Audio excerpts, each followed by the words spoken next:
مایوس کن حالات میں امید کا دامن نہ چھوٹے۔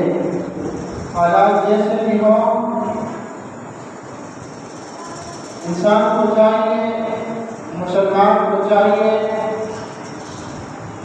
کہ وہ اللہ تعالیٰ سے امید رکھے، وہ پر امید ہو، نا امید نہ ہو، نا شکرانہ ہو، اللہ کا شکر گزار بندہ ہو۔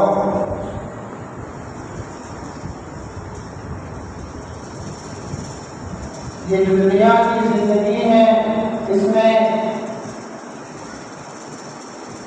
ہر لحاظ سے امتحان ہے۔ اگر آپ خوش ہیں، آپ کے حالات اچھے ہیں، تب بھی اللہ کا امتحان ہے کہ آپ اچھے حالات میں اور نعمتوں کی فراوانی میں، اور اسی طرح آپ صحت مند ہیں، ہر نعمت سے مالا مال ہیں، تو آپ کی سوچ کیا ہے اور یہ زندگی کس طرح آپ گزارتے ہیں؟ کیا ان نعمتوں پر اللہ کا شکر ادا کرتے ہیں یا کفر و شرک میں، بے حیائی میں، نافرمانی میں، فسق و فجور میں مبتلا ہوتے ہیں؟ اسی طرح اگر آپ پر مشکلات ہیں، مسائل ہیں،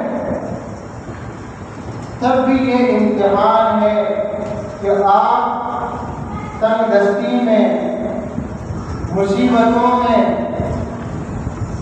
پریشانیوں میں، غموں میں، تکلیفوں میں آپ کے دل کا تعلق کس طرح ہے اپنے رب کے ساتھ، اپنے خالق کے ساتھ، اپنے مالک کے ساتھ؟ یہ قرآن مجید سے پارہ نمبر 21 سورۃ الروم کی 2 آیتیں ہیں، آیت نمبر 36 اور 37۔ ان آیتوں میں اللہ سبحانہ و تعالیٰ فرماتا ہے وَإِذَا أَذَقْنَا النَّاسَ رَحْمَةً،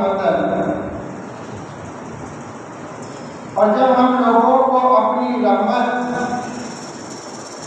نعمت کا مزہ چکھاتے ہیں، فَرِحُوا بِهَا، تو وہ اس پر خوش ہو کر اتراتے ہیں۔ عام انسان کی بات ہے، ایک کافر، ایک مشرک، ایک فاسق اور فاجر انسان کہ جب اس پر حالات اچھے ہیں، نعمتوں کی بارش اس پر ہو رہی ہے، تو وہ تکبر میں مبتلا ہو جاتا ہے، وہ اللہ کی نافرمانیوں میں مبتلا ہو جاتا ہے، اترانے لگ جاتا ہے۔ وَإِذَا أَذَقْنَا النَّاسَ رَحْمَةً فَرِحُوا بِهَا، ان نعمتوں کو دیکھ کر، ان آسانیوں کو دیکھ کر، آسائشوں کو دیکھ کر، نعمتوں کو دیکھ کر خوشی میں آ کر اترانے لگ جاتا ہے، تکبر میں مبتلا ہو جاتا ہے، فخر و غرور کرنے لگ جاتا ہے۔ لیکن فرمایا وَإِن تُصِبْهُمْ سَيِّئَةٌ، اور اگر انہیں پہنچ جائے کوئی مصیبت، کوئی تکلیف، کوئی برائی انہیں پہنچ جائے، بِمَا قَدَّمَتْ أَيْدِيهِمْ، ان کرتوتوں کی وجہ سے جو ان کے ہاتھوں نے کیے ہیں، یعنی پہلے جو انہوں نے آج سے پہلے جو کام کیے تھے، ان کاموں کا نتیجہ ان کو دنیا میں مل جائے گا۔ چاہے اس نے 1 منٹ پہلے کوئی برا کام کیا ہے،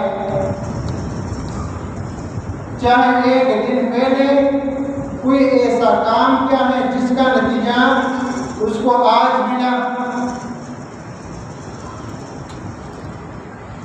کیونکہ کاموں کے نتائج تو کام کرنے کے بعد ہی آتے ہیں۔ تو تو فرمائیں بما قدمت ایدیہم، اگر انہیں خود اپنے ہاتھوں کے کرتوتوں کی وجہ سے کوئی برائی پہنچ جائے، اذا ہم یقنطون، تو فوراً ہی مایوس ہونے لگتے ہیں، فوراً ہی بے چین ہو جاتے ہیں، مایوسی میں مبتلا ہو جاتے ہیں۔ اور فرمایا اولم یروا ان اللہ یبسط الرزق لمن یشاء ویقدر ان فی ذلک لآیات لقوم یؤمنون۔ اولم یروا، کیا انہوں نے دیکھا نہیں، دنیا میں رہ کر انہوں نے یہ نہیں دیکھا ان اللہ یبسط الرزق لمن یشاء ویقدر، کہ بے شک اللہ رب العالمین جس کے لیے چاہتا ہے رزق فراخ فرما دیتا ہے، اور جس کے لیے چاہتا ہے اس پر رزق کے دروازے بند کر دیتا ہے۔ یہ اللہ کا کام ہے، کسی بندے کا کام نہیں۔ اللہ یبسط الرزق لمن یشاء ویقدر، رازق کون ہے؟ صرف ایک اللہ ہے۔ فرمائے ان فی ذلک لآیات، اس میں بہت بڑی نشانیاں ہیں کہ رزق اللہ کے ہاتھ میں ہے، کسی بندے کے ہاتھ میں نہیں کہ وہ ناراض ہو کر، وہ غصے میں آ کر اس کے دروازے آپ پر بند کر دیں، نہیں، رزق کے دروازے جو اللہ نے کھولے ہیں کوئی اسے بند نہیں کر سکتا۔ اس میں بہت ساری نشانیاں ہیں، لیکن نشانیاں کن کو نظر آتی ہیں؟ فرمایا لقوم یؤمنون، اس قوم کے لیے جو ایمان والی ہے، ایمان والے لوگوں کو یہ نشانیاں نظر آتی ہیں۔